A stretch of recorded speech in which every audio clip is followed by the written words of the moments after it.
Konjour, amis-tachi, and welcome back to another Hand of Heroes video. Today we're going to talk about skills. Now, I finally decided what I'm going to use for skill system, and I think it's a very interesting concept. Unfortunately, there's not a lot of visuals to augment my explanation of what the skills are, so you'll have to forgive me on that. I still kind of don't know what I'm doing, and if I was better at this, I could totally have some visuals. But I don't have the money to commission an artist to do some animations, and I don't have the skill myself, so you're just going to have to deal with me talking. Skills. So when I was talking about this earlier, I was like, I'm on the fence between these two different systems. Turns out, I'm using neither system. So how it's going to work is, for your skill check, you're going to roll 4d6. You're going to add an additional d6 or subtract d6 based on the ability score of the requisite skill. So for example, acrobatics uses dexterity. If you've got a dexterity mod of +3, you're going to be rolling 7d6. That sounds like a lot of d6. Well, it kind of is. And your training in a particular skill determines how easy it is for you to get success with those d6. So if you are untrained, the only way for you to get a success is for you to roll a 6. If you are proficient in a skill, you can roll a 5 or a 6 to get a success. If you are expert, you can get 4, 5, or 6. And if you're a master, which is top of the tier, you can roll from 3 to 6, so you only fail on a 1 or a 2. That's pretty good. I did a lot of number crunching, and it turns out this is the best way that I wanted to do it. But anyway, on to that. So what do successes do? Well, the quote-unquote DC of a task will require anywhere between 1 and 5 successes. So the better you are at a skill, the more likely it is to succeed. But even masters have a, 0.01% chance of failing? I think I'm okay with that. 0.01, your head's just not in it, you get very unlucky, and you mess up. Versus the 5% of nat 1 skill failure, or in the Genesis system where you just do not roll any successes, which can be quite likely.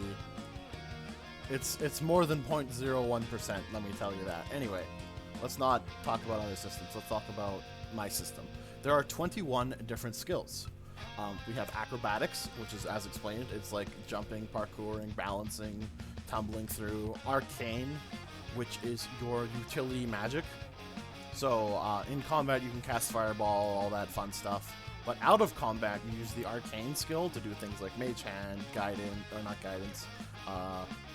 mage hand, scrying, that kind of stuff. Transmutation. The stuff that you wouldn't be necessarily doing in combat, and things that wouldn't necessarily be violent. Obviously, the more advanced the spell you want to cast, the harder it is to do so. Athletics is your ability to run, jump, climb, and swim. Brawn is a new one. It's your character's strength, like it's their ability to lift things, break things, push things open, that kind of stuff. Charm is a different one because you're going to see some other charisma skills in here. Charm is your character's ability to befriend and get in good terms with people, not necessarily asking them for things, but you're gonna flirt with somebody. I don't like that example, but you're gonna try to befriend somebody. You find a mysterious stranger at the bar. You're gonna charm him up, try to get him to tell you a story. Why is he so edgy sitting in the corner? What happened to his parents? That kind of stuff. Crafting, I think that's self-explanatory. That's the crafting skill. Deception, your character's ability to lie or withhold their intent. Divine, much like arcane, is another magic skill, so it's going to be your divine coming for like asking your deity to give you a prayer of protection so that your party can safely sleep. That kind of stuff. Communing with your deity. Fortitude is your character's endurance. It is one of the saving skills. You're familiar with saving throws, so like con saves and fortitude saves. Fortitude skills play the same role. If you get poisoned, it's going to be a fortitude skill check. That kind of stuff. If you're running for a very long time, it's a fortitude skill check. Intimidation is your character's ability to intimidate, demoralize, or other such be mean, scary, big to people. Knowledge, knowledge asterisk, because it can be knowledge whatever. You can be knowledge, knowledge dragons, or you could be knowledge lizards, or you could be knowledge the year 1971 AD. Essentially, the more specialized the knowledge check, the more automatic successes will be granted on the necessary thing. So if you're knowledge dragons versus knowledge red dragons, trying to recall information on a red dragon, the red dragon knowledge is going to get a couple more successes just right off the bat because it's more specialized. You've had more time to study this one particular thing. Medicine is your character's ability to heal or otherwise perform first aid. Perception, I think that one's kind of been overdone. It's your character's ability to perceive, notice things, talk to things, I don't know.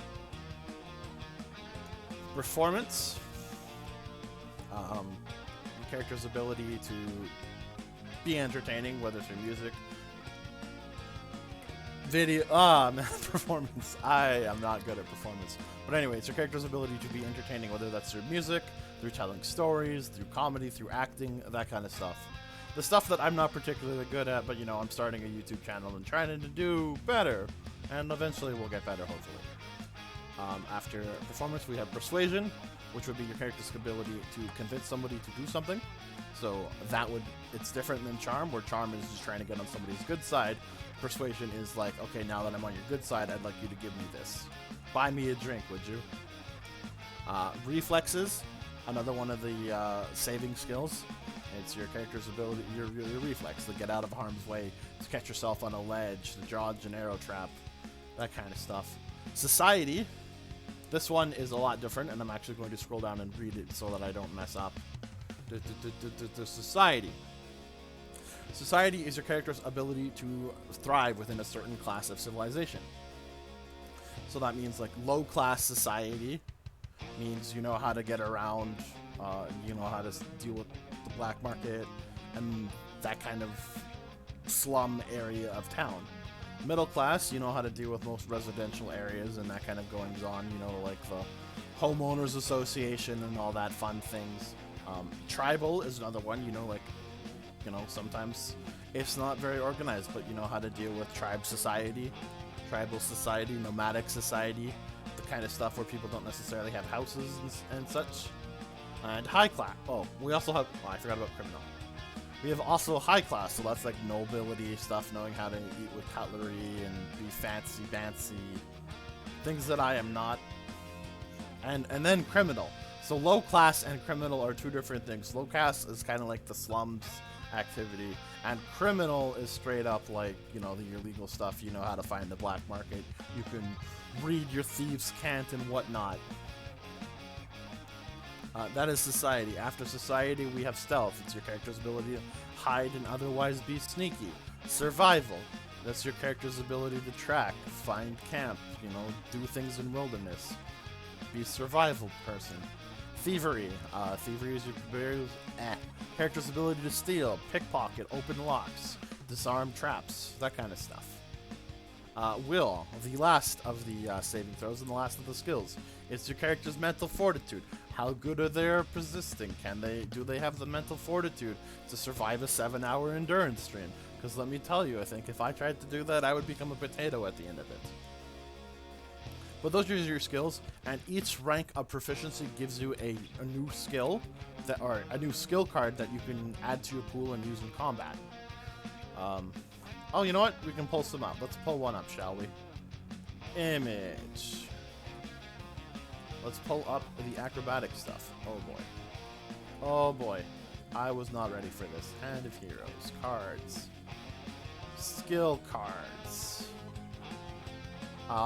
This one. Perfect. Wacha. So we do actually have a little bit, but you know, like the skill card. Tumble behind.